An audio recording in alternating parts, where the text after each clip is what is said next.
What's going on, everybody? Welcome again to the Commanders Draft Show. We're live on YouTube. We are coming back with another episode as we are tapping in with the cornerback position, a position that has been some deep conversations, especially after the trading acquisition of Marshawn Lattimore and having Mikey Sanders still playing outside. Are they going to add another guy on the outside, or they're going to add another guy on the inside? Questions remain, but that's why we're here, and we're going to tell you some of the prospects that we deem worthy at 29 and over all the other draft picks. It's your favorite crew. Get ready for the Commanders Draft Show live.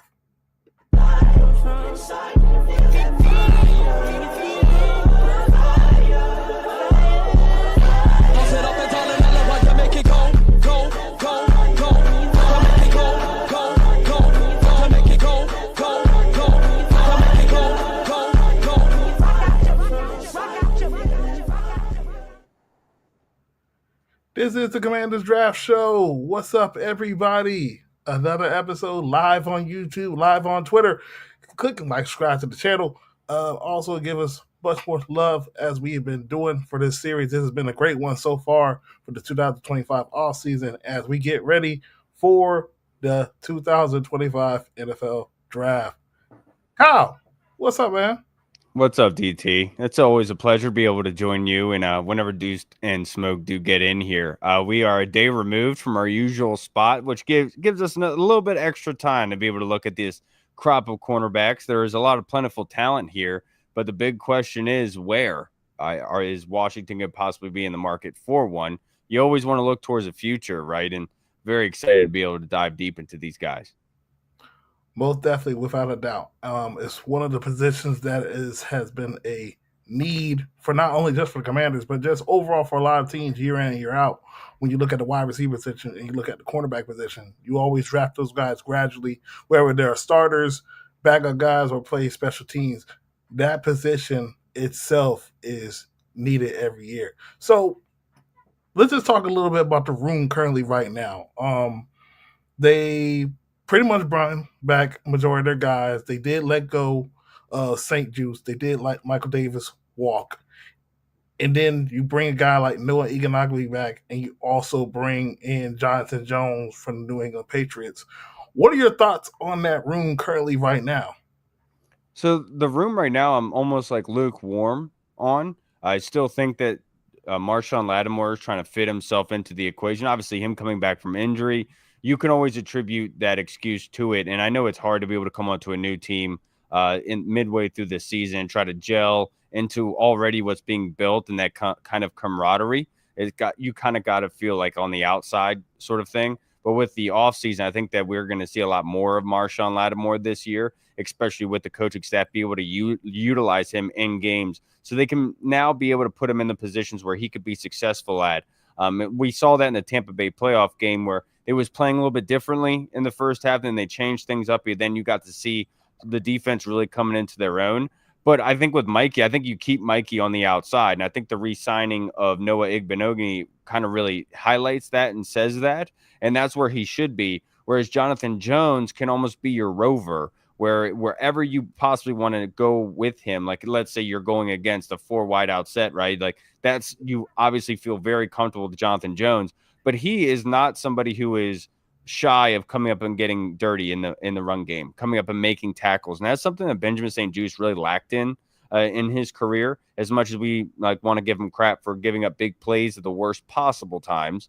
But he was very shy from going in and actually making something happen in the run game. I think that's what Jonathan Jones adds to this room.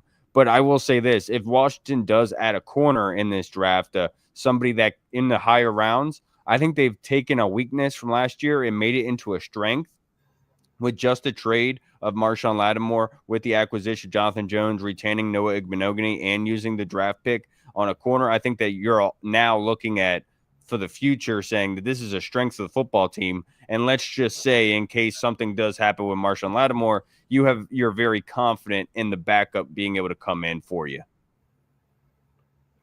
Most definitely. Shout out to the boy Deuce. Yo, what is good, man? What's up, bro? How you doing? Got a storm over here, so You know what I'm saying? I don't know. It might go in and out. We'll see how it goes. It's kind of raining pretty hard out there.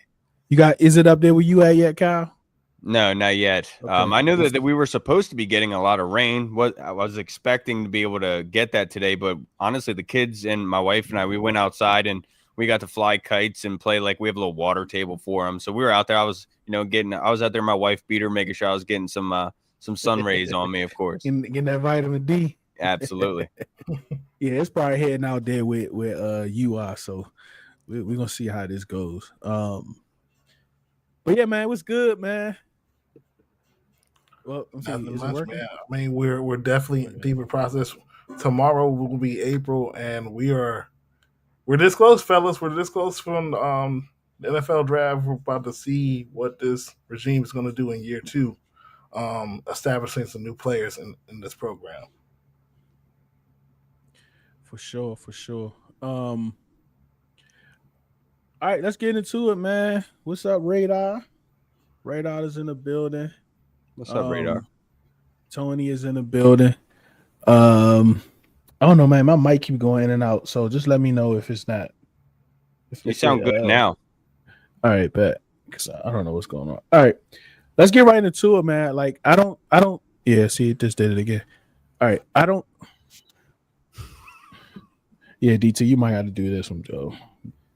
DT, you lead tonight, DT. All right, no problem, man. But I do wanted to touch on this because when it came to the cornerback room, like, while there were some guys that we were particularly, just slandering every single week, and whoever's in the group chat or on Twitter overall, the secondary just by itself, including the safeties, they have received a massive improvement overall. I don't think people realize we gave up the least amount of 40 and 50 plus plays last year on defense. That's why our pass defense was highly ranked last year. But I think when we just look at the individual play in one-on-one situations against some of these wide receivers and such, that's where the concerns come in. So this is why, we're looking at this team right now. Like, while they did add a Jonathan Jones, which I actually love the move, I think that's one of the most underrated moves in the offseason for us.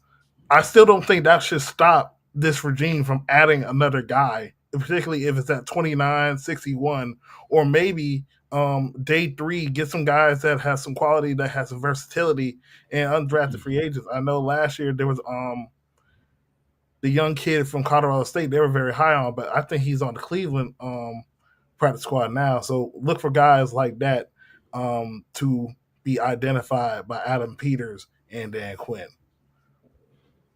Anuzie, right? Anuzie. Something like that. Anuzie. Yeah. They also brought in AJ Woods, I think, and he was from Maryland, if I'm not mistaken, because I know he's around. He went to Northwest, where my wife went. So that was somebody we were keeping tabs on. I'm not sure if he's still on the practice squad in that sense, but actually, I don't even think we retained him. But they definitely were bringing in guys. And I think the big question for this draft, boys, is like, because with Mikey, that kind of threw a wrench into things with Mikey, because we all went into that draft looking at it saying they love the size, the speed, the on the ball playmaker, right? Where Mikey was kind of like not fitting that bill, but obviously nobody's sitting here saying that was a bad pick or anything. But the fact being is it kind of threw us to the side a little bit. So I think that with this draft class, it's going to be it's really intriguing to be able to see what they're going to do if they do corner, and see where those physical traits are. So right now, all we have is Mikey, Kevin Seymour, George Allen. I think he's with us this past season. Ben Nickel. No, not Ben Nickel. Bobby Price, Marshawn Igbo, and Jonathan Jones. And Bobby Price was with us last year too. Mm-hmm. Yeah. Yeah. So I don't think. Go ahead, DT. No, I was just saying, definitely got to add to the room. Yeah. Vito, I don't think so. I think he'll be there. I think he understands. He's. I think the Saints still owe him money, so it's not like he's playing for free. I know he got a $2 million bonus, but This is like a contract year for him, right? Because he doesn't carry any dead cap this year or next year. So this kind of like a contract year for him if he wants another big deal on that. Yeah, and last year we had 100% showing up to that non-mandatory camp, and so I would really hope that it wouldn't be at like a 98 because Marshawn didn't show up. That would not sit well with everybody, especially with what Adam Peters gave up for him. Yeah. It's not a commander tag type of way, I guess. Yeah. You're rocking the commander tag, man. You got that gold label on you. Oh man, yeah, I had a big change last week. Had to come home. So you're gonna see a lot of hats. I'll just say that. All right. It's been a rough few days. Well, I'm sorry to hear that. That's why we're here, and we're talking ball to be able to help you out a little bit. You know what I mean? All right, so like before we get into the cornerbacks, this is Hill Life, High Life. I think this might be your first time comment. We absolutely appreciate you for joining us for sure. Great comment too. The tap in with us. Yes, it is a great comment. I mean, I'm gonna start with you, DT. Like we talked about this a lot last year. Even looking back over the past, there's not too many cornerbacks that can survive out there without a pass rush. I mean, that's just the marriage right there. The pass rush has to help the cornerbacks, and the cornerbacks can help the edge rushers and the pass rush. Last year, our pass rush I would say, was adequate. We got the best of what we could with a combination of Luvu and Fowler and Dorrance Armstrong at times, but it just wasn't consistent enough. Thus, leaving these guys one-on-one situations against some of these offenses. Now, I do believe that there are some times where the corners can be better at times with it, and a lot of us had questioned, was it a Joe Witt thing or just the personnel? But I think strictly for me, like, I think Joe Witt has gotten the best of what he has around him, in spite of everything that we had to deal with. I mean, we had Emmanuel Forbes on the roster. He couldn't even play. I mean, the brother couldn't even play. He got one pick and that was it. So I just think, man, like, I definitely agree. Like, edge has been like the biggest thing we have been talking about this offseason so far.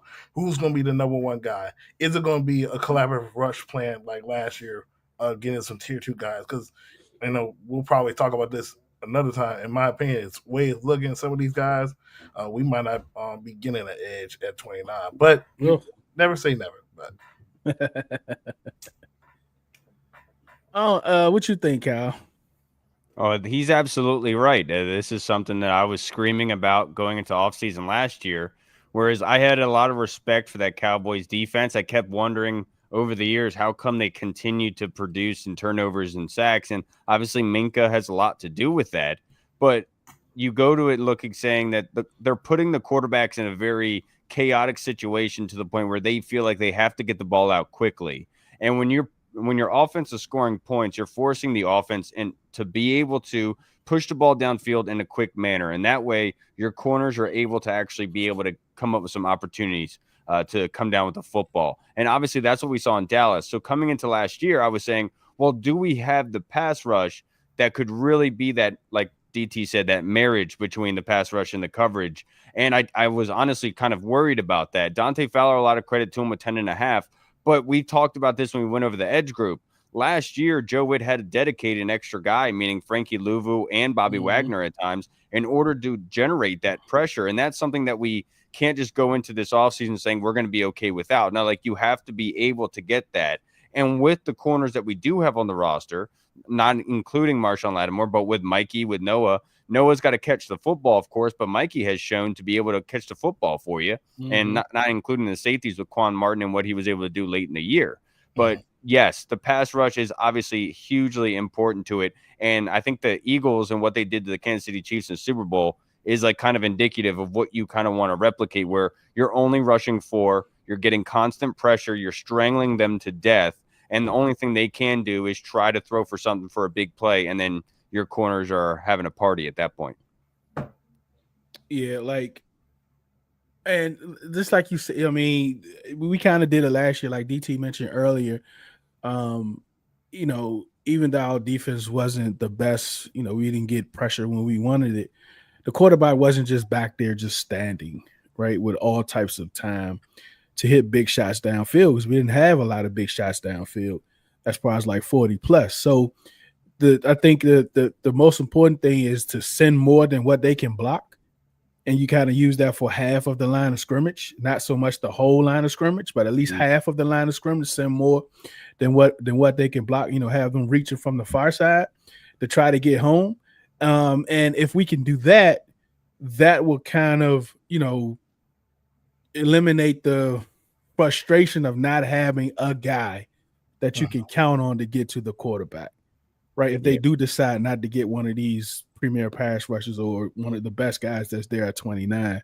And that's where Javon Kinlaw comes into play as well. As much as it was talked about him being like the elephant end, what they had in Seattle with Red Bryant, Javon Kinlaw, the one thing he does really well is he's a freak of nature. And on certain plays, if you can maximize that production, he's able to create that interior pressure on you quickly. And I talked about this on my show where Michael Penix, that Falcons game, that first pick he throws is because we got pressure in his face and he couldn't be able to step into that throws it high to Quan, and Quan's able to return it. And somebody like Javon Kinlaw, and as much respect I have for Jonathan Allen and what he did for this franchise, Javon Kinlaw is like just a high extra motor, another gear in that kind of pass rush ability. And so that's just another avenue. I will say, I think Jason Simmons doesn't get enough credit for what he did last year. And because we know what he did with the Raiders as a secondary coach, being the passing game coordinator for us on defense, him and Joe Witt had a very good marriage, and they did a great job in the secondary being able to limit the big plays, of course. And there's some people will make the excuse that the run game was so bad that the passing game was really good. Like I don't buy that. If you can hit big plays, you're going to hit big plays over the top if you can. Lucius, might be your first time commenting. We appreciate you for chopping in with us. Continue to do so. I just don't want to get a situation pass rusher with 29. We need a player that's going to start, and that's what I agree with. Yeah, right. Like we talked about edge rushers a few weeks ago. Some guys that we will take there. That's good in the run game, good in the pass game, can get out there the quarterback. Right. It's not a ton of those guys, but there are guys that's just specialized in pass rushing. I don't know if I want that guy 29 DT. And another thing too, Deuce, is to actually add more to that. There are some guys that have. You good? Yeah, hold on. It's right. Let me check. Sound like something leaking. I'll be right back. Oh no. Okay. Well, hopefully nothing bad happened. But Kyle, there are some guys that have some crazy athletic traits, but I'm not a person that really judged much of production, maybe outside of Shamar Stewart, but those guys, if they were to come to a team like Washington, they would need someone on the opposite side that can win one-on-one by himself. And I say that because there are some things that, as when we talk about the Georgias and the Texas Tech, that they're not being taught to do because what the coaches want them to do on game days. And a guy like Mykel Williams, who has all the talent in the world, but he's still growing. He's still 20 years old. He still has some things that he can get into his bag. And that's why a lot of people, it makes sense for him if he's mocked to a team like Detroit that has an Aiden Hutchinson who is going to dominate and get double teams. He can able to not only take on one-on-one situations and win those, but he can develop his craft as that. And I just feel as though, like, yes, those guys are probably more likely, those are probably guys that Adam Peters would target, but you have to question yourself, like, do I have a guy currently right now that can win one-on-one? And right now, I just don't see that. Yeah, and I think it's almost similar to what they have with like the wide 2 conversation after they've added Deebo Samuel. Look, we know that Deebo's going to operate out of the slot, be your kind of motion guy, operate in that sort of sense, a Diami Brown-esque kind of way. But you could almost say they have a collection of guys for that wide receiver 2 outside with Noah Brown, right? They brought in KJ Osborne, Michael Gallup. Like, you could rotate those 3 guys in that position, right? Well, I think the same way about the end, because you have Jalen Holmes, you have Dorrance Armstrong there as well, Javonte Jean-Baptiste. And so if you're able to be able to add somebody in this draft, I think that would absolutely help these other guys. And one thing I said on my show that I honestly know, I don't believe, I know that this coaching staff is going to put whatever pick it is, that edge rusher, because I think we can all agree it's going to happen. There's a lot of talent in this draft class, and a lot of people that were able to put up some really good plays, and not only just plays, but overall performance. But this coaching staff will put them in the right position. I think Dan Quinn has said this so many times, to maximize their strengths, to be able to put them in those positions so their strengths are really put out there. And then they're not putting them in a bad position, i.e. like a Jamin Davis, where he should have been moved to end way before in his career, where he was really, really productive at.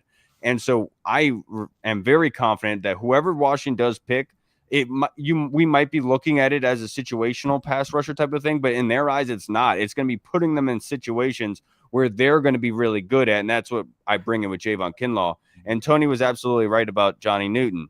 He was a freaking heat-seeking missile in college and getting out to the quarterback. Obviously a little undersized, but that dude's motor, his bull rush is incredible, and it's very good. I'm really excited to see if he takes a second step with eyes maybe on Kinlaw, if we can get some production out of him, where him and Daron Payne, they're kind of moving. Like, at that point, you're cooking with gas from a DC perspective, where you have that interchangeable defensive tackles to move around, and all of them are going to be productive in being able to get after the passer, which is a recipe for success with the cornerbacks that we're looking to add.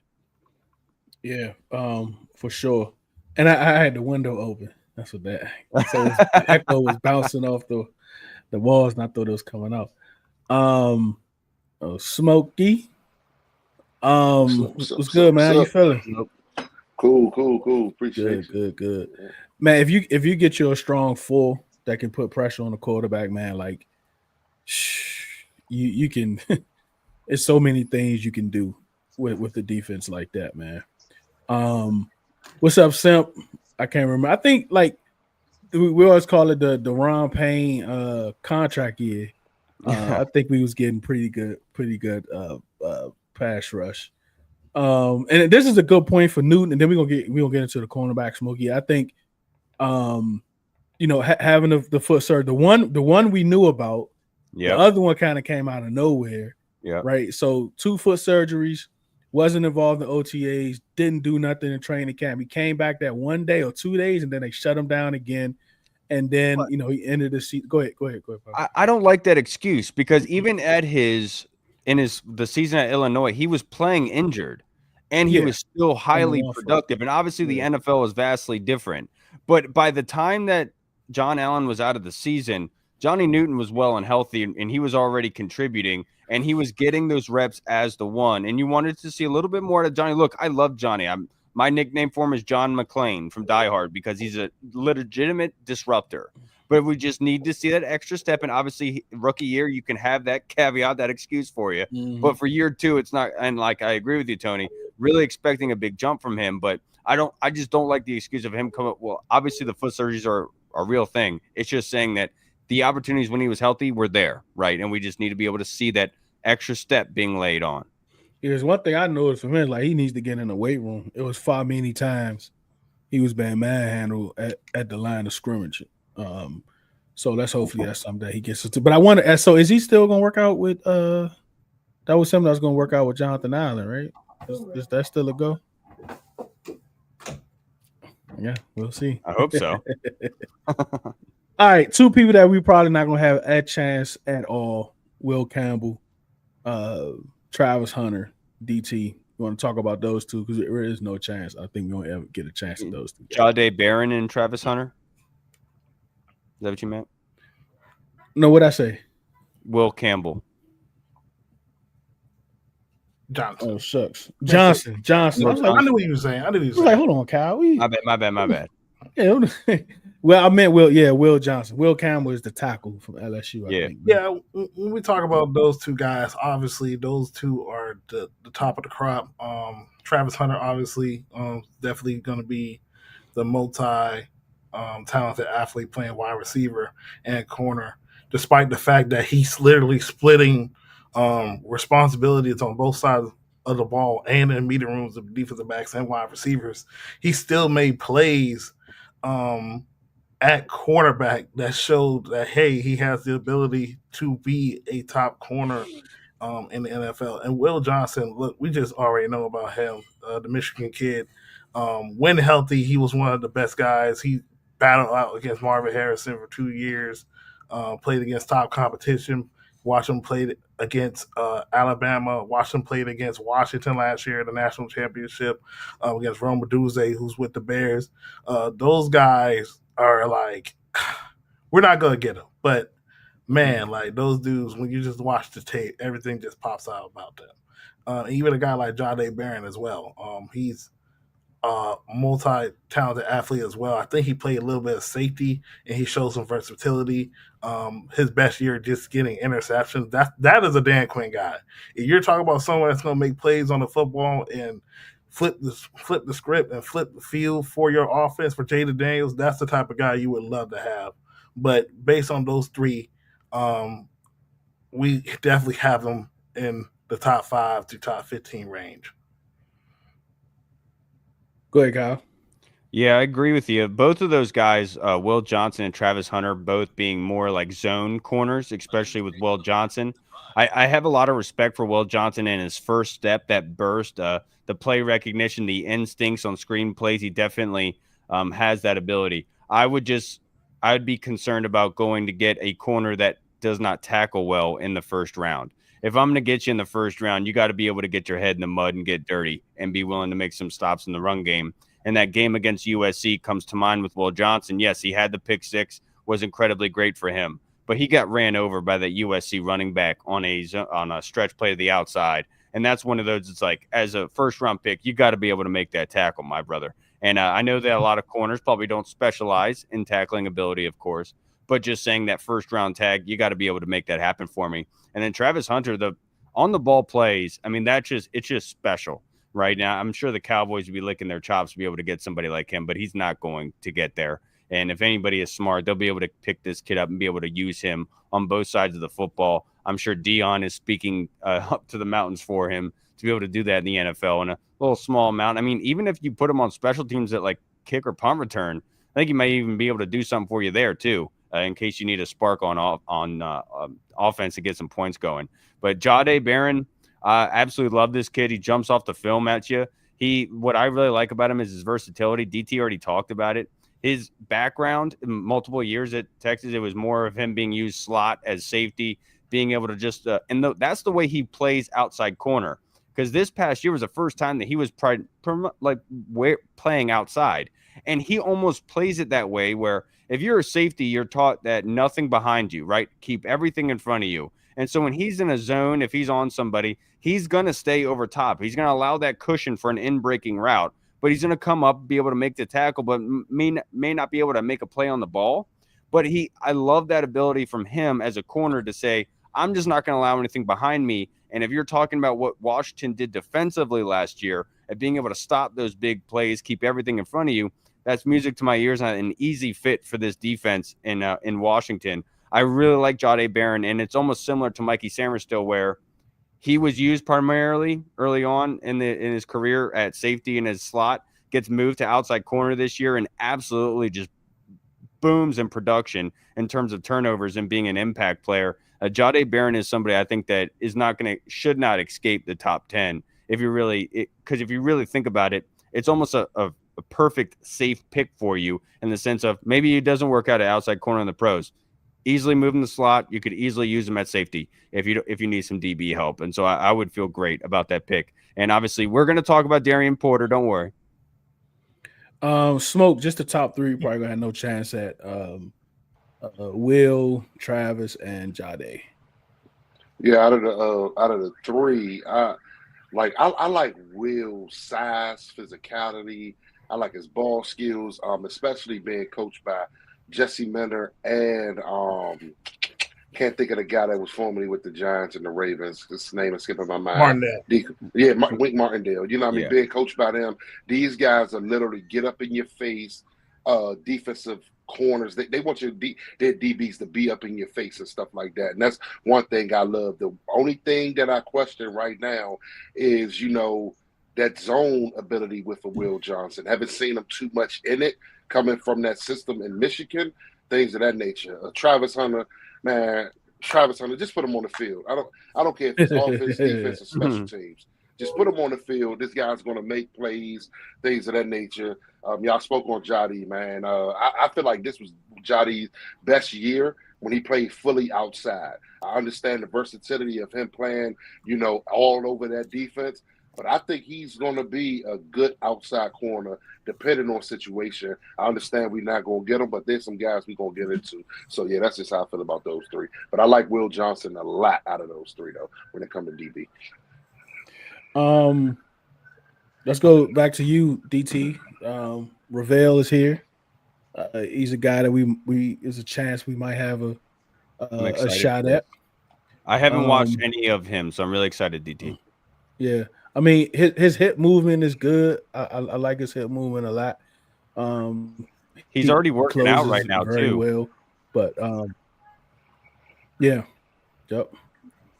All right, so Go ahead, Shavon DT. Revel is when you look at him, he is the prototypical Dan Quinn corner from the old school days. When we're talking about like the Richard Shermans, we're talking about the Brandon Browners, the John Maxwells playing in Seattle with that cover 3 style of defense. 6'3", he's 193 pounds, 22 years old. He actually transferred from JUCO. He played at Lewisburg College in North Carolina, transferred to East Carolina University. And when you just look at him, this dude just makes plays. He shows the length to challenge wide receivers down the field. 71 total tackles in his career, 8 pass deflections, 1 sack, 3 interceptions, and a touchdown return. Was second team all AAC in 2023. But unfortunately, the injury happened at practice this year for him. And I think, like, just looking at him, like, right here, it looks a little grabby, but he's using that length against the wide receiver. He's using the sideline as the other defender. Yep. And that's what we need. And that's something really, honestly, that Benjamin St. Juste had truly a problem with. He had the length. He had the God-given talent, but he was just too handsy at times. And then when it was time to turn around, he just was able to make plays. And this guy, even though the production don't show it, I believe this guy can be a person that can make plays on the football. So Shavon Revel is definitely a guy. Now, obviously, people are going to question the talent he played against playing AAC, which I understand. But sometimes you just got to look at the traits and see, can they translate? And I think the traits can translate if he comes to Washington. Smoke, it's very rare. Well, I don't want to say very rare. Cal, you can correct me, but I'm going to say it's rare, Smoke, that you have a corner on a D route, press man coverage, that turns and run 10 to 15 yards downfield and runs another 15 yards before the ball even gets there. Mm-hmm. That's amazing quarterback play. A cornerback play. Mm-hmm. It's amazing because that shows a lot of confidence in himself. Like, playing cornerback, one of the hardest things to do is to have confidence and to be sure that when you turn, the ball is not going to go over your head. Yeah, one of his strengths is, they say, his ball skills improved dramatically from 22 to 23. And, man, I wish this guy wouldn't have got hurt, because I think he needs a little bit more film at a higher level of ball. Like DT mentioned, came from a smaller school, you know what I mean?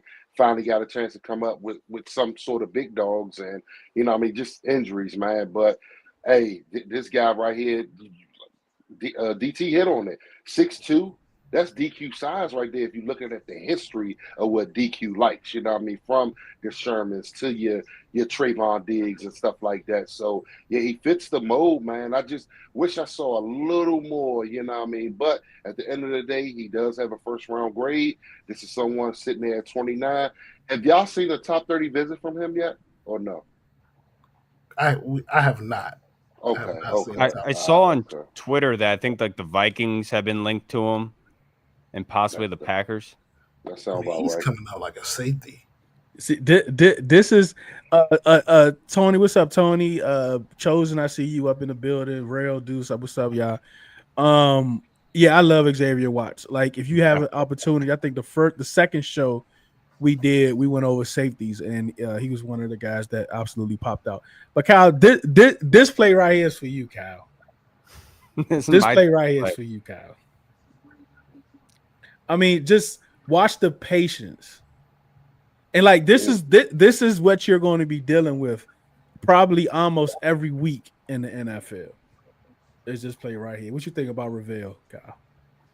I like his size. Like they talked about already. PFF had him listed at 6'3", but obviously that's before the combine where the real measurements are. And I like his background in the sense of being that kind of not smaller school, but just being the superstar on your defense, right? Being that number one guy and having that stature. And you talked about the confidence of him playing corner because in the NFL, it's just small, minute details, right? To be able to excel and do well against top tier talent. And knowing that you're 15, 30 yards downfield and you're watching the eyes of the wide receiver. And when you see those eyes go up, you see the hands go up, that's Bro, when look at you this make the play close, on the Kyle. Oh my gosh, bro. Look at this close. Look at this. It's special. I would say Will Johnson has that too. I just feel personally that he maybe as a player, Will Johnson feels more comfortable in zone just from what I saw. That's when he really like keeps his eyes on the quarterback, makes a jump on it.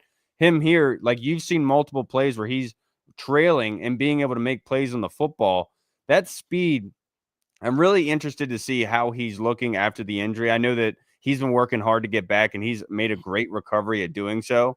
And I really do hope that he has the opportunity to showcase himself in the NFL because there's been a lot of stories like these where a guy just can't get healthy, right? And I don't want that for Shavon Revel. I haven't watched anything except for what you're showing me here. And what you're seeing is a straight up ball player. And I would go to war with somebody like that any day of the week.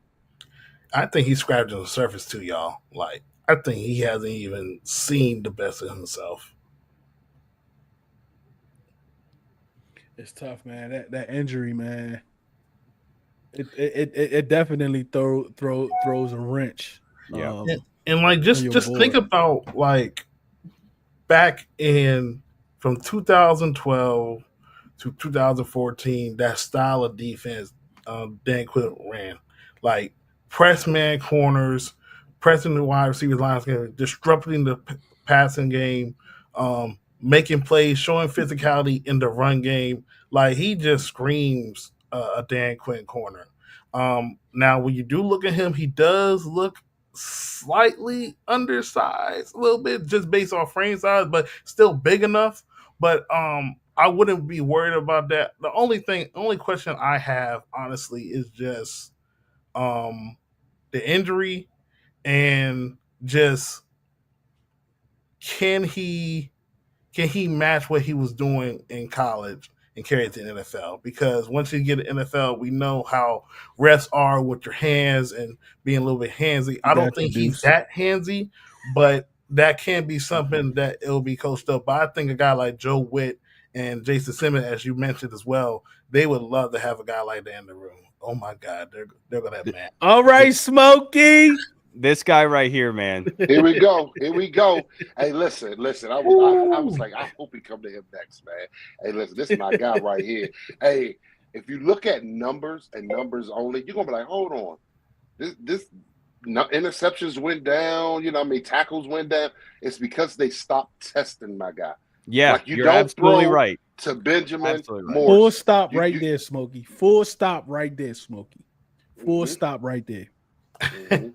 I kept like for me because I'm watching like TV angle when I do this, Smoke. So when I was watching him yesterday, one takeaway I kept saying is, "Please throw him the ball. I want to see more of what he's able to do." And they're not going to do it. And the whole thing that's been going on the internet with Dion and Asante Sam. That's how you know Dion, right? I forgot his name. The thing I tweeted is the less stats you see on a quarterback playing full snaps, the better the cornerback. Mm. Let me say it again. The less stats you see for a cornerback playing full snaps is the better cornerback. If only you told me this when when we drafted Emmanuel Forbes. like seriously, like corners, like if you every pass, every pass play that doesn't go to that cornerback is a win for that cornerback. Every single time. Every single time. And Smoke, As a true freshman. Oh yeah, I know you were talking about him, dude. But the one thing that stands out to me is his hips and his ability to trail, especially from the slot. It's incredible to see his transition because when he does little wide receiver lateral, man, running a fade or a go route on him, that transition that he has with his hips to be able to go from back pedal to full speed, running downfield. I mean, it is seamless, and I think that he is probably one of the best hips out of the cornerback room.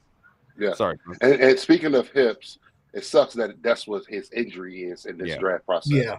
You know what I mean? Stuff like that. But as I saw this guy as a true freshman, man, literally running routes for receivers.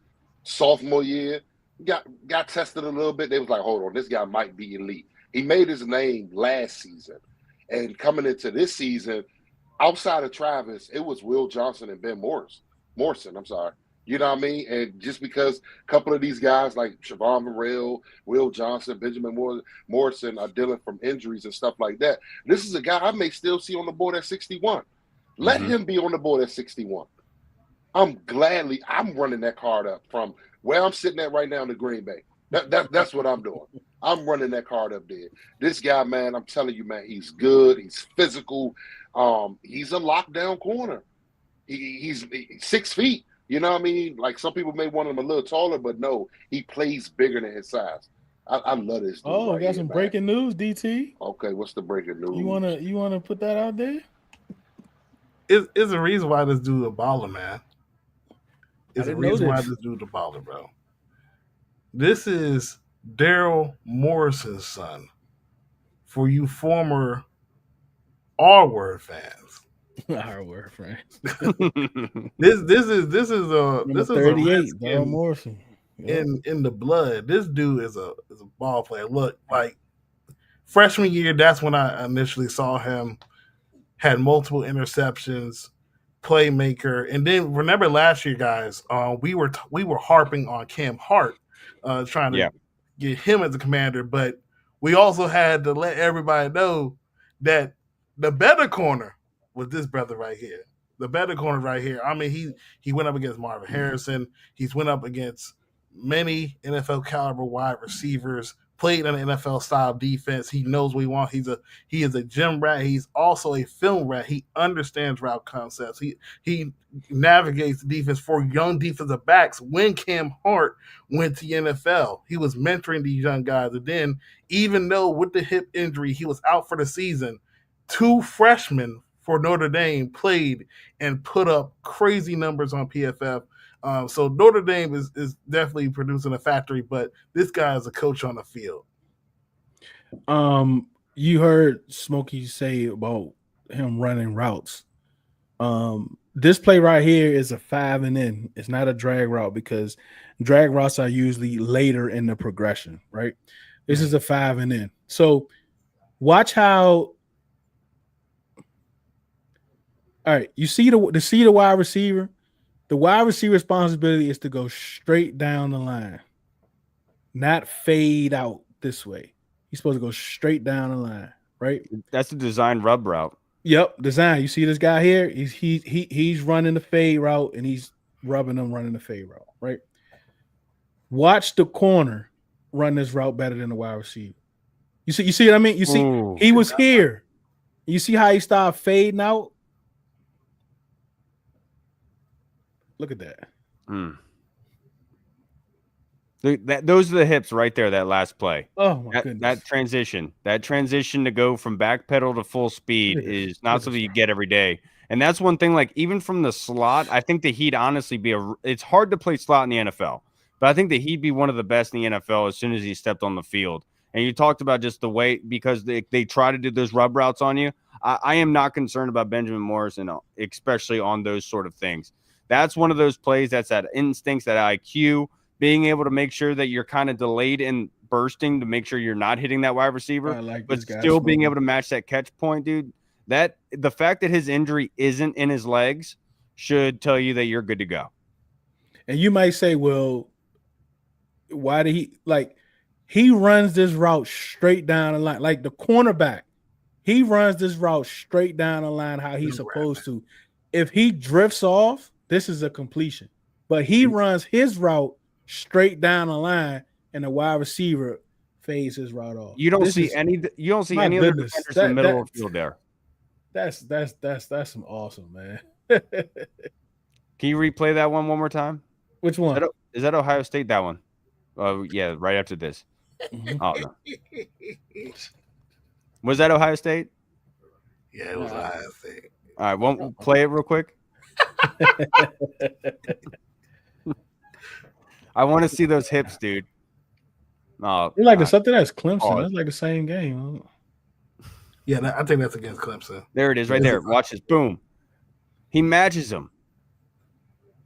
That is so hard to do at that level, man. This dude is good, man. Yep. This dude, this kid is good. Smoke is just chilling right now because he's like look at him glazing. Look at him glazing. Now I'll let y'all do it. No, that's what I'm saying. I'm you. Look at that talking about us. Look at them glaze. I watched them all year. Look at them. Look at this, man. I hate you. Wait a minute. Look at this. Look at that running that route, running that route. Dude, physical at the top of the route, delaying it. That was awesome. Did he? Hold on. Was that completed? Mm-mm. Nah, that wasn't. It hit the ground. I love that. But anyway, he was there. I wonder who that was on. Was that on Ibuka? That looked like Marvin Harrison. Was it?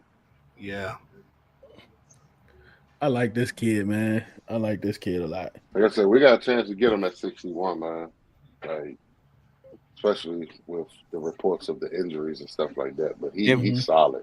And thinking back, when we did that mock draft for Ryan Fowler, that's who he picked for us in the second round. If we think back to it, sure did. Yeah, and so I wholeheartedly agree with him now after watching him. I think that he fits the bill for you. Look, in as much as we want to talk about the height and what Dan Quinn and them love, what did they do with Mikey Sanders still? They just got a baller in here and said get to work, and he absolutely did. All right, Kyle, Azareye'h Thomas, man, talk to me.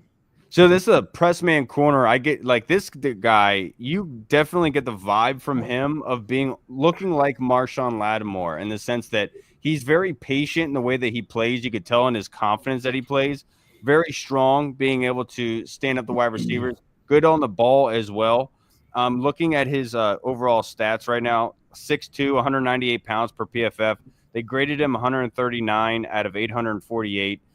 Big dude, man, and thick dude. And this is somebody that's not going to get bullied off the ball. And you're talking about going against people like CeeDee Lamb, A.J. Brown. You're going to need that kind of mass, that depth. But it's not like he lacks it. Like maybe the top end speed, you could say, is something.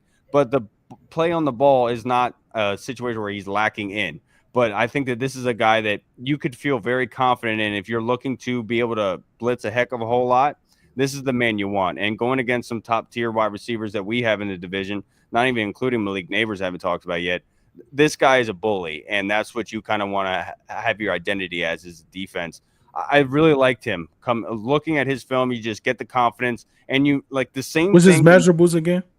He was listed as 6'2", 198 per PFF. I'm not sure what his combine was, but like with me, it's almost it's weird because it's same thing with Benjamin Morrison where he's just not getting thrown to. And like, because I only have a small sample size to look at. So I'm like, please throw him the ball more. I want to be able to see what he does. But it's like in college, it's hard for corners because if you're good on your team, the offense is not going to throw the ball to you. They're going to another situation. And with a guy like him, they were obviously all offenses were doing their best to not go at him. Look at that. What if physical. he could give you what BSJ couldn't? Sometimes, you want those guys, might not have that top end speed, but 0 to 15, they are really, really effective with their hands and the bump and run. And like that's what I'm like with the Marshawn Lattimore He comp, looks it's just really like that good with his confidence, that hands. physicality. Like if Like you're got looking hurt for on that that play. backup for him, I think AZ is the kind of guy you want. And right now he's projected to be in that. He's projected right now by PFF as number 62 overall. He just right. What you think about him, DT? He just manhandled that dude on the sideline. Man, he's another one of those young dogs, man. He's a Like little he's handsy still too. 20 years old. There's still a bright future for him. His brother plays for the Dallas Cowboys, Shavon Thomas, um, also a defensive back. But if you just want to talk about like world class playing against the elite, pull up 2023 when they played against Jaden Daniels and Malik Neighbors and Brian Thomas, against that duo who are first round picks, obviously. And he stepped up to the challenge against the likes of Malik Neighbors and Brian Thomas. Now, of course, they won some battles, but he won some battles as well. He was a bright spot on a bad Florida State team, obviously. He has the physical. He has the ability. He's also a DQ type of guy. I do think he needs a little bit of refinement in his pressing, especially not to be grabby, especially towards the collar, very upward.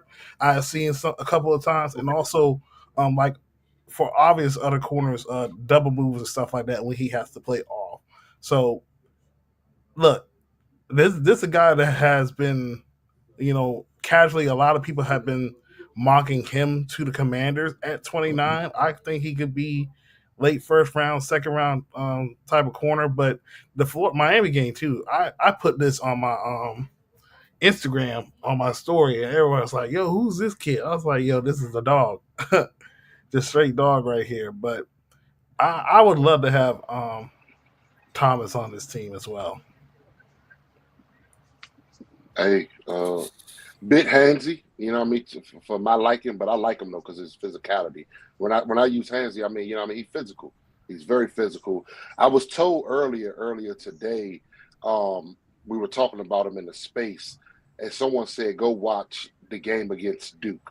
I understand that's one game, but the person that told me that is off of Azareye'h Thomas because of that game, and he's a Bills fan, and I'm pretty sure you know who I'm talking about, Deuce.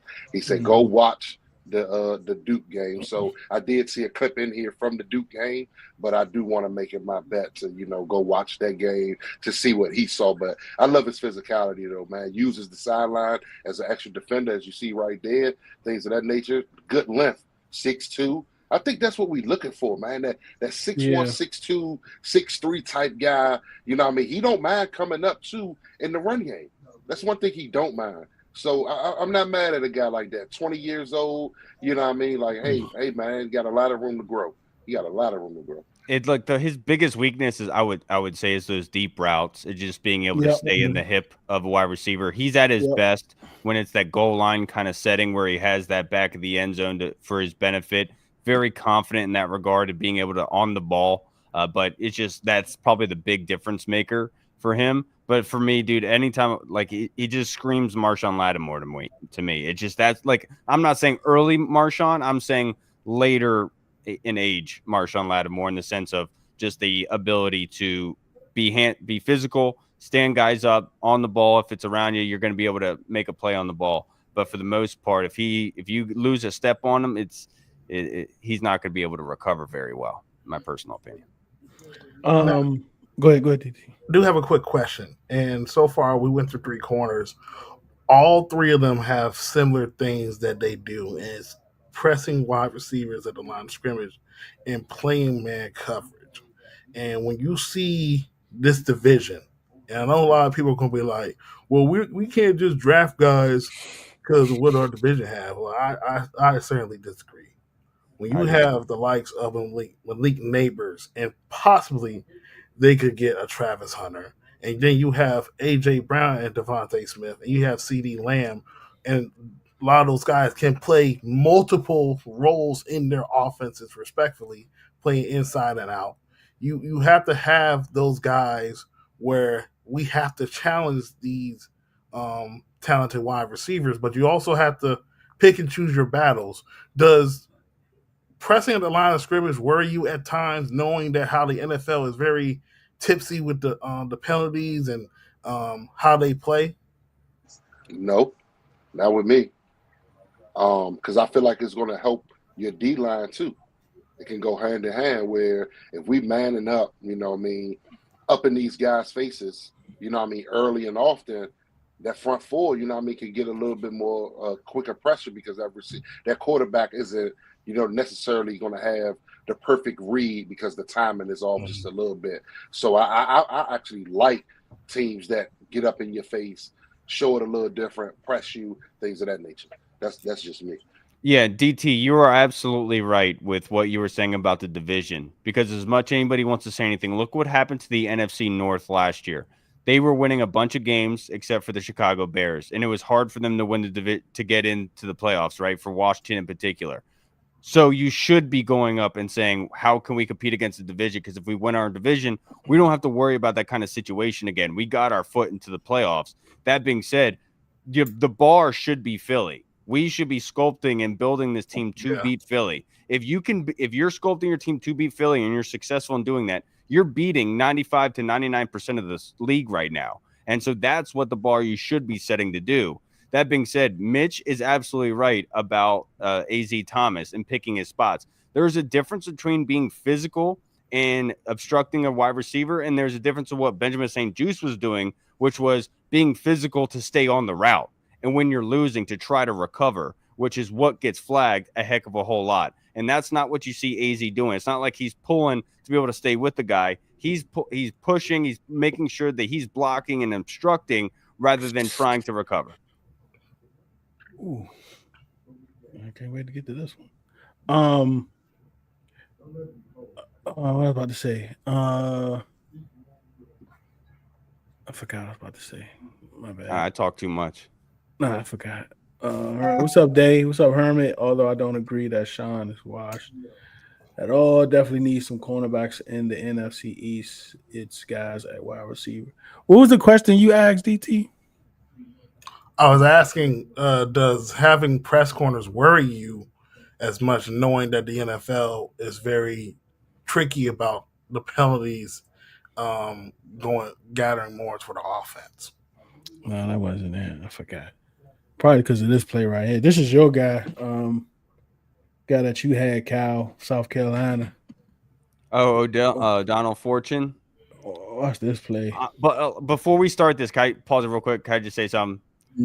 He looks like, I don't want to poo-poo the guy. Very thin frame. He looks, in stature, looks very similar to Emmanuel Forbes. Yeah. Very, very good on the ball and playmaking ability. Before we watch him, the one big thing with him is his tackling ability and getting off blocks. I do think that he struggles in the run game to be able to get off of blocks, to be able to do stuff. But let's roll it.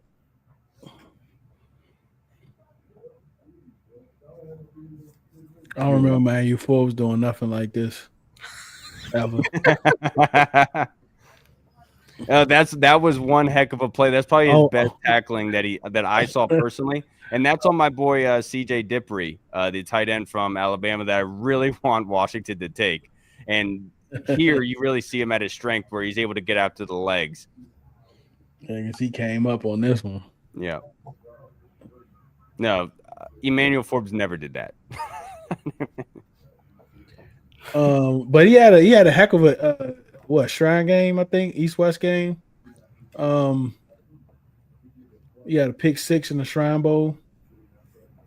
I forget which game it was. It might have been LSU. I thought was probably one of his best games. I think he had a pick in that game. Alabama. It was Alabama where he's playing the shallow zone on his side, and Milroe throws that ball to the corner of the end zone. He reads it, is able to get upfield, jumps that, and is able to come down with the pick. That screams to me the instincts of playing corner, knowing what's happening to you.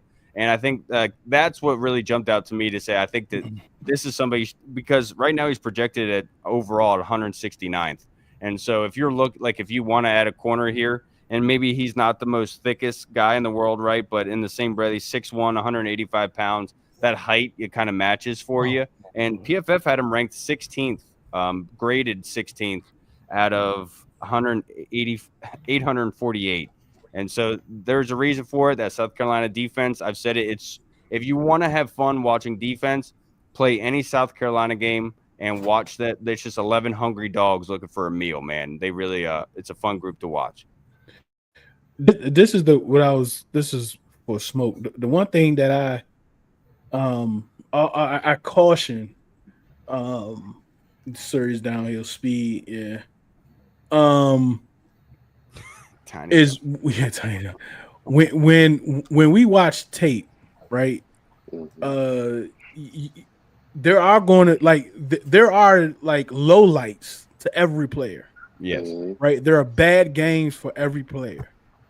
Right. But you really have to look at everything that you watch, get your overall opinion about a guy, not just use one game or, against one player. I know you want to use more or kind of look at more tape when it's against better talent, because you always want your players to play up and not play down or play even. You want them to play up. So you want to see them against better, talent or better projected talent. Right. But just like we were just talking about the other kid about like the Duke game, he had some good plays in that Duke game. But I can show you a game where Travis Hunter was getting cut up. Oh yeah, Kyle Williams did him dirty. Yeah, right. Like I could show you some tape with Hunter getting cut up. You know what I'm saying? But if it's a bias of me, I can say, well, I'm not going to draft him because of this. You know what I'm saying? Right. But let's go straight to your guy, Smokey Maxwell. Combine Warrior. Let's start there. Combine Warrior, man. He absolutely killed the combine, man. Maxwell, man. Whew. I see a lot of people projecting him to us at 29. It all depends on who's at the board for me at that time when it comes to a Maxwell. I would rather have a guy like Benjamin Morrison, a little later than the Maxwell. But at the same time, man, this guy's pretty solid, man. Fast as a whistle. I think he's better in zone than he is actually man, though. That's just me. Kentucky runs a lot of zone. So, I'm not sure when NFL teams scout or whatever. I just don't understand what this man corner versus zone corner terminology came from. I thought if you're a corner, you're a corner, but not according to the last 6, 7, 8, 10 years or whatever. You either going to be one that can do both, or you're going to be one or the other. And I look at him more of a, like right there they're playing a little man, but I think that's kind of the disguised zone because he had help underneath. Just in that clip right there. Right now he's up in his face and stuff like that. But I like him, man. I like him.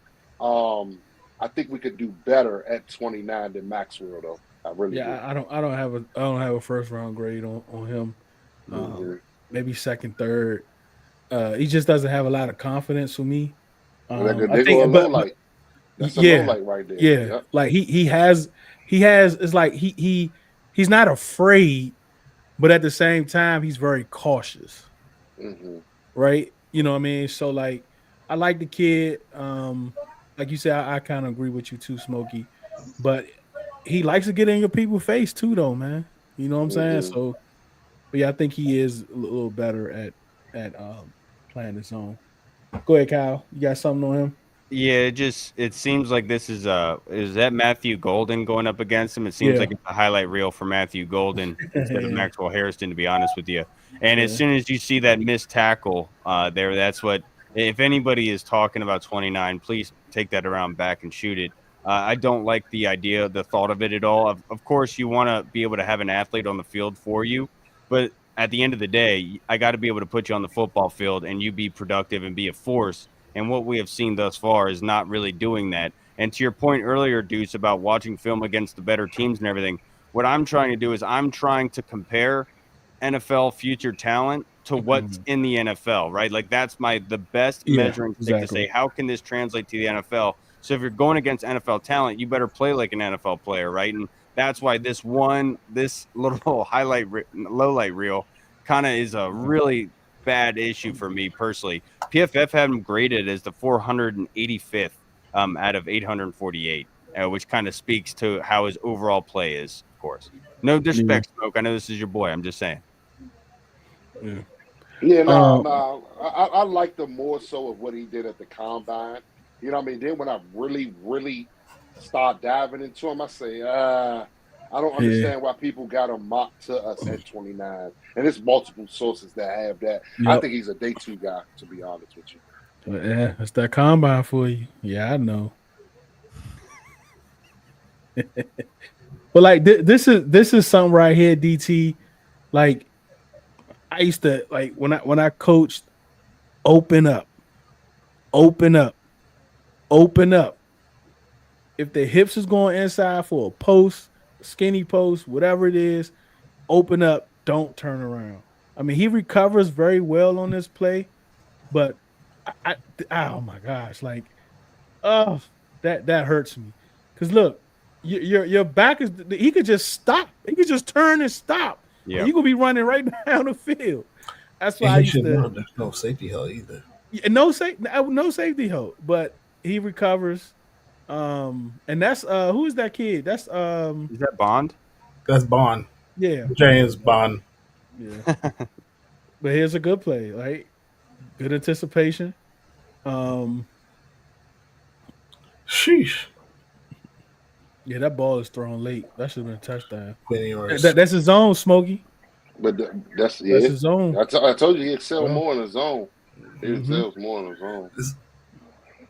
You know, it's stuff like that. It actually reminds me of Trayvon Diggs, playmaker wise. Like he'll win some battles, but he'll make the play on the ball. That's a great job, DT.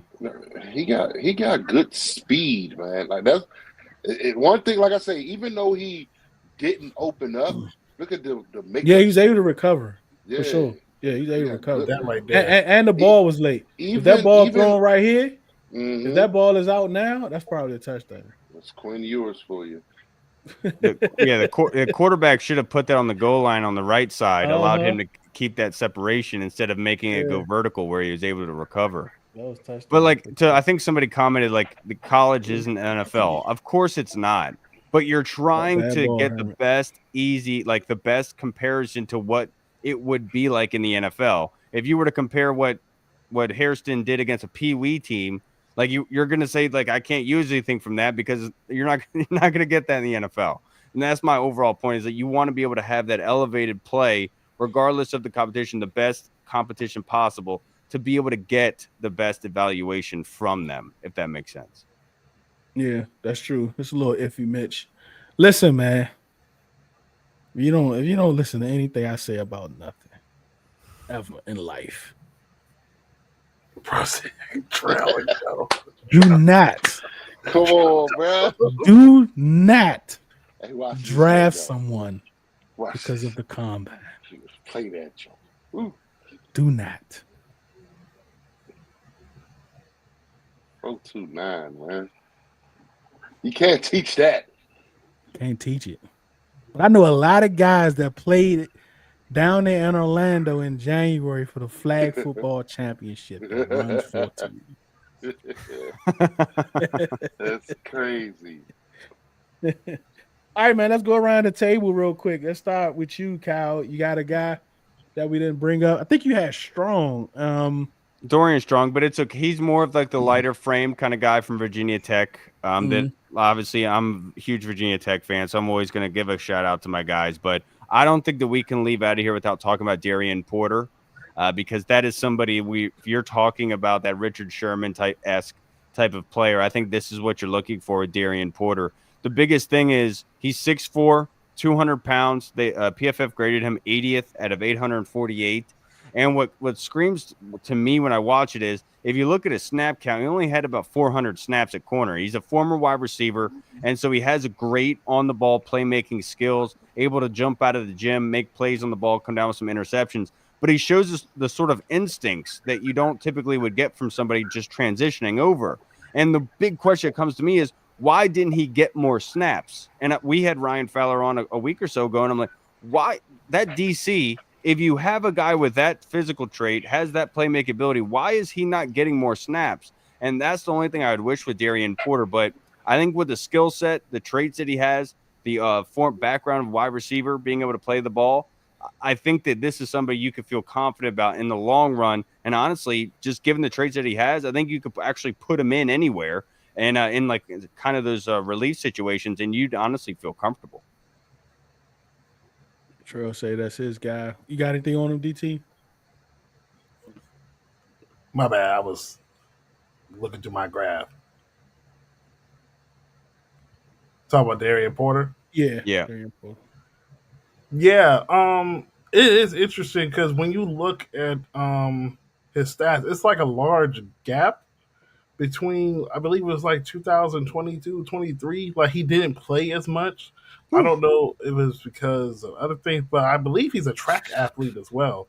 So he's a very underrated athlete. Played, like that. he was recruited This to is the wide play. receiver. Sorry, DT. Sorry. Oh, you good? Oh my This goodness. is the play I was talking about, the instincts. And like there's three things you see. The physical nature of him coming up and hitting that like that blocker, being able to stand him up, but then reading that the tight end leaking out, playing that, right? And then coming back to be able to come back and get that ball, that pick. Oh, okay. Okay. Go ahead, DT. Jordan Hancock. Yeah, I believe he was a track athlete. I'll have to go back and look, but definitely a guy that has made plays this year and put on tape. While we doing comps and stuff, he actually reminds Hold on, me. he's 28. No, he's like Hold on. 24. Oh man, Vito, man, relax. Vito. He's an older prospect. he a super senior. He a super senior. I don't know, man. Like I didn't know anything really about him. So watch I didn't know if this was casual trail when he would talk about him. So I ignored a lot of casual trail for the last couple months. So can you go back to that play? Which one? It was a long play to the sideline. I'm sorry.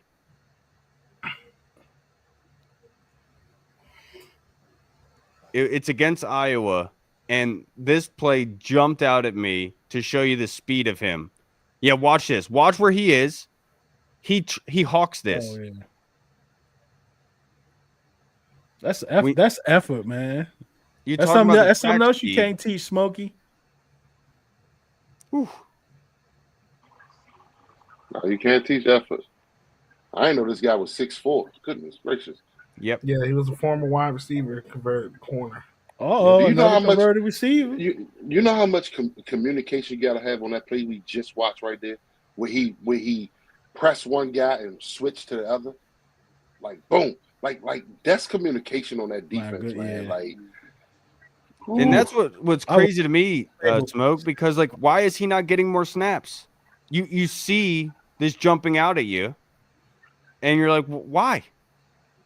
Because look, their corners might have been old, like maybe they're old, like they had things going on or whatever. But man, this play right here, I just can't stop thinking about. My goodness, come bam! Look at this. he almost fell over. He almost fell over. Look at him. Oh shit! Just in case it's a run, he steps up to the running back. Looking for more smoke. They on 1-9. Let me get back. Look at that. And that's a former wide receiver convert. And look, they did that with Mikey Sanders still, right? We know that DQ and Joe Witt like that background of being a former wide receiver and the ball skills that comes with it. And then you talk about the height ability added to it. Doesn't have much tread on the tire, or has a lot of tread on the tire, not a lot of wear and tear. I feel I would feel very confident. Back up on this play. Which ones? Can we go to the beginning of that play? Mm-hmm. Now you see how he's playing off. We saw Harrison play off. Thank you, DT. Because I was paying attention to the jump ball. Thank you, DT. Thank you. Watch his hips open up. Is that hard? You see what I mean? It's that hard. I don't know. I done messed up the The view, Joe. I hope that he's there at Hold up. 61. I really do hope he's there at Hold up. Where's 61. that, DT? Hold up. Bro, it is. Thank you so much, DT, because I didn't see it. Watch his. Watch. He, look, open up. He didn't turn around. He opened up. Why you got to pick on Smoke's guy like this, man? I love Tate. Nah, Smoke said he don't like him after he smoked. See, okay, this is what happened with Smoke. Smoke allowed shorts and sports bras to interfere. This is my favorite. His knowledge. Look at that speed, dude. Yes, Caleb Johnson. Look at that speed. At 6'4" with that speed, bro, like you could do a lot with that, especially this defense. Like I know that secondary group would be salivating to be able to add a 6'4" guy with that kind of speed and the playmaking ability on the ball. Look how he's looking at the side. Look how he's looking at the sideline. He takes a double look on that play. He should be looking at his own sideline. Like, give me more plays. Yeah, I like this kid.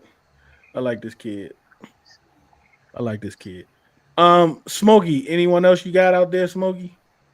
I'm sending it to the group right now. Hold on. From Forbes. I'm sending it to the group right now. Is it Zai? Oh, Noah Williams. Anyone? Dustin asked about Noah Williams. Oh, Trey Amos is DT guy. He gonna talk about him in a minute. Oh, well, what's wrong, Smokey? That's who I just sent. But go ahead. You can talk about who? Trey Amos? Go ahead, DT. Go ahead. I ain't even see it. I just sent them some footage on him. So yeah, that's my guy right there. But go ahead, DT. All right. Trey Amos. Get my numbers and stuff right. He played at University of Louisiana. He played 1 year at Alabama, and he played last year at Ole Miss. And when you talk about somebody that has played multiple years, he a little bit long in the tooth. But the one thing that screams out to me, just when the ball is around him, he makes plays. Now, yes, he only has 4 interceptions, but he is like one of those guys that we talked about when it comes to press man coverage. And the fact that he came from Louisiana, transferred to Alabama 1 year, played at Ole Miss 2 years in the SEC, he showed out. He became one of the best players on the defensive side of college football, playing up against Malik Neighbors, playing up against Trey Harris from Ole Miss and stuff. He's played against elite competition, and he does not back down from the challenge. Great recovery speed. I feel like he is a man amongst boys in the cornerback room. He's a smart football player, very smart football player. He did really well against LSU. Yes, that was the game that I was like, yeah, I gotta get him. Bro, is this like the fourth quarter with like a minute left?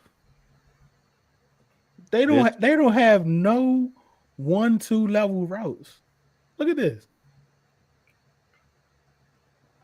Because they lost the VR. Washington bought it, so that's crazy. Look, they got look. Is that Max Protect? Oh, maybe it's Max Protect. Hold on, let me see. I mean, even still. Yeah, that Ole Miss D-line was nothing to joke around about, and they were getting after him, that's the quarterback in this game. That's insane. Go ahead, Smoke. What you like about him? In the backfield, and he's playing bail coverage. No, I like his physicality, man. That's against Kyler Lacey. Yep. Yeah. He matched up against some dogs, you know what I mean? When he was with Alabama, especially when he was at Ole Miss, you know what I mean? He'd matched up against these guys. I just like him. I think, you know what I mean? Like, he is a guy that should be there at 29. If we were to go that way. Like, I wouldn't mind the Trey Amos. I would not. I don't think he's going to last to no 61, though. He'll be gone way before then. This dude good, man. That one, the one play he has against the wide receiver from LSU, Lacey.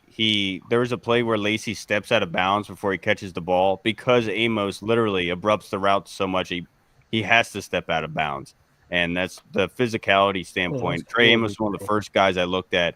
And I really liked what he provides, just maybe a little bit undersized at 190 pounds. But I think he's like 6'1", 6 foot. So it's not like it's He has overly long arms. What's his arms? Did he go to the combine? His arms are He got some 31, long 31 arms. in the quarter. Yeah. 31 in the quarter. Yeah, he got some long arms. This is against Brock Bowers. Oh, why do you got to do it to him? For us bald fellows, that's a I bald. like him. I like him. I like him. I like him. I like him. All right, Did anybody? he go to Alabama? I mean, did he go from Alabama to Ole Miss because of coaching change? DT? I would think so because Caleb Okay. Downs went as well. Okay, yep. Ooh, wait till he come out. Whoa, whoa! I hope I'm still here next year. But go ahead, keep going. That Caleb Downs. Woo. Let's just take this opportunity to look at number 5. That was against Brian Thomas, man. Oh, he done grew so much since then. Yeah, I know. That's beautiful ball placement. Wide receiver. Gotta catch that. Beautiful ball placement. Terry catches that. All right, man. I think that's it. Anybody else? Got anybody else you want to throw out there real quick? I know somebody in the comments asked about Noel Williams. I don't know if y'all have anything on him. Yeah. PFF had him graded as a 73rd overall at 848, 6'1", 200 pounds. I have not watched anything on him. Not sure if you guys have. Wasn't able to dive deep into this class. Like, I spent a lot of time in edge and DTs, man. That was a huge emphasis for me this year. Corners, not so much. But after watching this crop, dude, it seems like there's a plethora of the taller, over 6 foot corners, and we're in the market. It's a guy that had, according to what I'm looking at, 14 interceptions in 5 years. I'm going to ask Dog about him tomorrow, Dog Tide, former UNLV guy. Yeah, former UNLV guy, 3-year guy UNLV, last 2 years at Cal. Yeah, I do want to look into him, man. 14 picks in 5 years. Hey, he may fit the draft profile of what they say, ball hawk. But remember what Deuce said. Deuce said if he has a lot of stats, it's not a good thing. Yeah. I mean, just think, just think about, like, even like you think about Diggs, right? Like, yeah, he got all the picks, but like he gave up the most yards and touchdowns that year. So like, I don't know if I want that guy. I know you can flip the field, but you're also giving up touchdowns. So I don't know. It's like a 50-50. It's like a wash. So if it's like a wash to me, I don't really want it. As long as he doesn't look like a flamingo, I think we're all right. High Life has Zah Frazier. So yeah, there's a lot of guys out here, man. But I think that's about it. Smokey, what you got? Let us go. Hey, man. Hey, keep tuning in, y'all. Make sure y'all hit that like and subscribe button. We'll be back, I guess, next Sunday with a different position group. I love this, man. Just keep coming back, man, and we give y'all the information so that y'all can go out there and, you know what I mean, like I always say, have somebody to look forward to. You know what I mean? Don't just hone in on one position. We breaking down all the positions for you guys. So when April 24th comes, that 29th pick get here, we kind of have an idea of where we think, you know what I mean, who these guys are and which way we should go at 29. So keep on tuning back in. Wisconsin River Falls. Is that a school? Probably is, man. You'd be surprised these days. Yeesh. Kyle, what you got, Kyle? Same old, same old. You can check out the Burgundy Zone on YouTube, all the podcasting platforms. Hopefully we'll have something for you guys on Wednesday and Sunday. But I would can I put in a request for next Sunday for show? Can we do wide receivers? Because we did corners today, obviously. I would really like to dive deep into the wide receiver group. And I'm trying to wait for the perfect day to do defensive tackles. Like, we might got to start a little earlier for that one. Yeah, you're not kidding. It's another huge depth class, and there's a lot of guys rising in this that are going to be really quality DTs in the NFL. Yep. All right, wide receivers next week. Look at Dustin sending me links. DT, what you got?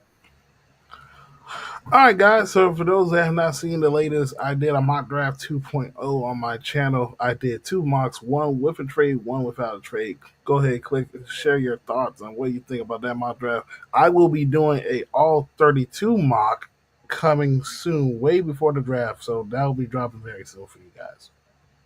I just did a mock draft today that I uploaded to Twitter where I traded back to, I think, 43 with the 49ers, was able to get Xavier Watts, got Darian Porter right afterwards, and then was able to get Ashton Gialetti from Louisville for the edge. And so check that out. Let me know what you think about that mock, because I think that adding 3 staples defensively and David Walker, I added as well. I think that's a very good start for this defense. What did San Fran give you to go from 43 to 29? I think they gave me 73. That's so we got, third rounder back, but I didn't give up anything else besides that. Like that's like honestly, like that is get a first next year. that is literally that's probably what you're going to be trying to do here. And so what I was able to do is be able to trade back another spot, recoup another pick. I think it was like 128, or it might have been like 91 or something. But I really was able to stockpile while adding those really good players that you can. With that edge group, man, there's so many guys. And I think that wide receiver is another one that I'm really excited to get into, because we need a burner. All right, y'all. We're not going to be going live this week. Next time you're going to see us live is going to be Sunday when we go over the wide receivers on the Commanders Draft Show, unless something big happens. We'll absolutely go live, but watch out. We're going to cut up a lot of the from this Commanders Draft Show over the last few weeks. We're going to be putting a lot of those out this week, 2-3 a week. So be on the lookout for those. And some short stuff that might come out, some things that might happen. I know we had the league meeting today. Dan Quinn and Adam Peters spoke today.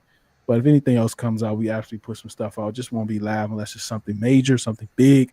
Outside of that, just watch out, look for it. Thank you for your time.